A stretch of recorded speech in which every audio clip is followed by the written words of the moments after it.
নমস্কার, আমি জ্যোতিষশাস্ত্রী শ্রী অতনু গাঙ্গুলি। আজকের আলোচ্য বিষয় মিথুন রাশি, মিথুন লগ্ন। যাদের চন্দ্র রাশি মিথুন এবং লগ্ন বা অ্যাসেন্ডেন্ট মিথুন, তাদের নিয়েই আলোচনা। আমরা দেখতে পাচ্ছি মিথুন রাশিতে বর্তমানে দেবগুরু বৃহস্পতি বক্রী অবস্থায় অবস্থান করছে। তৃতীয় ঘরে কেতু অবস্থান করছে। সপ্তম ঘরে রাশি এবং লগ্নের অধিপতি বুধ, শুক্র, রবি এবং মঙ্গল অবস্থান করছে। নবম ঘরে রাহু এবং দশম ঘরে শনি মহারাজ বসে আছেন। মিথুন রাশির শরীর স্বাস্থ্য বর্তমানে ভালো দেখা যায়। মানসিক কিছু চঞ্চলতা, কোনো কোনো ক্ষেত্রে একটু উদ্বেগ, চিন্তা ভাবনা যেটা হয় হয়তো, সেগুলো সাময়িক। এখন বর্তমানে মিথুন রাশির মন মানসিকতা ভালো। স্বয়ং দেবগুরু বৃহস্পতি বক্রী আছেন। এই বক্র ত্যাগ করে যখন দ্বিতীয় ঘরে পরবর্তীকালে কর্কট রাশিতে গমন করবেন, আরও তাদের পক্ষে ভালো হবে এবং আর্থিক উন্নতির দিকটা তাদের আরও ভালো হবে। এবং রাশির অধিপতি বুধ, মঙ্গল, শুক্র, রবি বসে আছেন রাশির সপ্তমে এবং সেখানে বৃহস্পতি, এরা সবাই দৃষ্টি বিনিময় হওয়াতে তাদের পক্ষে ভালো শুভ ফল হচ্ছে। বৃহস্পতির দৃষ্টি দিচ্ছেন রাশির অধিপতি বুধকে এবং অন্যান্য রবি, মঙ্গল, শুক্রকেও। শুক্র পঞ্চমপতি, দ্বাদশপতি পঞ্চমপতি। সেইখানে তাদের এখন লেখাপড়ার দিকে উন্নতির একটা কোনো বা পরবর্তী কোনো কম্পিটিশন পরীক্ষার বিভিন্ন পরীক্ষা হিসাবের জন্য তারা প্রস্তুত নেবেন, তাদের জন্য ভালো দেখা দেবে। তাকে পরিশ্রম হয়তো একটু করাবে। নবমে রাহু, একটু মাঝে মাঝে ভাগ্য বিড়ম্বনা পড়তে হবে বা পরিশ্রম করতে হবে, কিন্তু পরবর্তীকালে তাদের ভালো হবে এবং চেষ্টা করলে তারা ভালো ফল লাভ করবে। শরীর স্বাস্থ্য তাদের এখন ভালোই দেখা যাচ্ছে। শারীরিক কোনো খুব বেশি সমস্যা কিছু সেরকম নেই।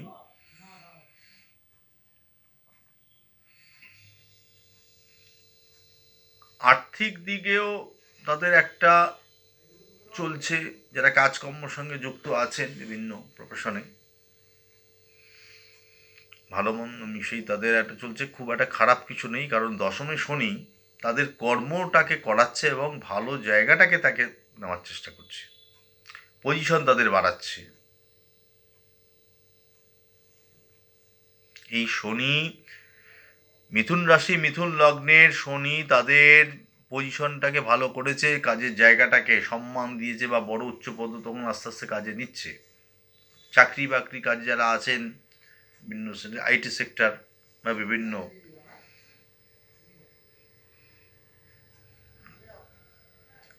মানুষ চাপটা বেশি পড়লেও তাদের পক্ষে ভালো হচ্ছে, কাজ করাচ্ছে। আইন ঘটিত সেরকম সমস্যার কিছু দেখা যাচ্ছে না। দাম্পত্য জীবন তাদের ভালোই দেখা যাচ্ছে, পারিবারিক জীবনও ভালো। ভাতৃস্থান বা ভাইদের সঙ্গে একটু কোথায় গণ্ডগোল বা তাদের থেকে একটু সতর্ক থাকাই ভালো, কারণ তৃতীয় কেতু সেখানে ভাই বোনদের সঙ্গে সেরকম একটু সতর্ক থাকাই ভালো। ভাতৃস্বামীর সঙ্গে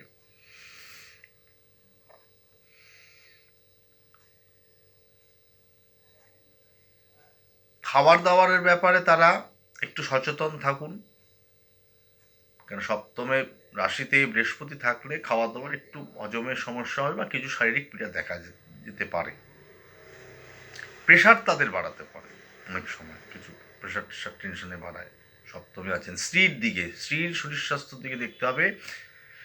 যাদের মিথুন রাশি, মিথুন লগ্ন, মানে এদেরও খাবার দাবার অভ্যাস পরে সুগার টুগার প্রেশার বা শারীরিক কিছু গণ্ডগোল হজমের পিত্তের সমস্যা আসবে, এই ব্যাপারে সতর্ক থাকতে হবে। স্ত্রীর দিকে, সন্তানের দিকে ভালো, পিতামাতার দিকেও খারাপ কিছু দেখা যাচ্ছে না, পিতৃও ভালো, তাদের শরীর স্বাস্থ্য, বয়স্কদের বাড়ির লোকদেরও ভালো থাকবে। জন্মগত ব্যক্তিগত রাশি চক্র বিচার করেই তখন তার প্রতিকারগুলো করা যাবে কি করণীয়। সেই ক্ষেত্রে যাদের যদি কোনো কাজ বা আর্থিক কোনো সমস্যা থাকে, অন্যান্য কাজের জায়গায় যে সমস্যা কিছু সম্মুখীন হতে চাপে, সেখানে ব্যক্তিগত রাশি চক্র বিচার করেই তার প্রতিকার করা যাবে। সেখানে শুক্র এবং বুধের প্রতিকার করতে হবে। ব্যক্তিগত রাশিচক্র তার অবস্থান বেঁধে বা শনির প্রতিকার করতে গেলে অন্যান্য সেটাকে শনি বুঝে নিয়ে যদি কোনো সমস্যা থাকে সেখানে করতে হবে। নমস্কার, জয় মা তারা। ভিডিওটি ভালো লাগলে লাইক এবং শেয়ার করুন। নমস্কার।